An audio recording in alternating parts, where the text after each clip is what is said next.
After IMD issued orange alert, sudden thunderstorm and hailstorm wreaked havoc in several areas of the state, causing significant disruptions in normal activities. The worst hit area is Imphal, where severe hailstorm struck around 1:30 p.m. today. Residential areas with tin roofs bore the impact of hailstorm, causing extensive damage, which led to disruptions in daily activities.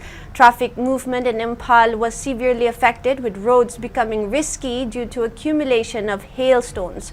The Dim Road, which is a major highway in the city, was severely affected, with hailstones covering the entire stretch of the road. Clubs and localities are working diligently to clear the roads and restore normalcy in the affected areas.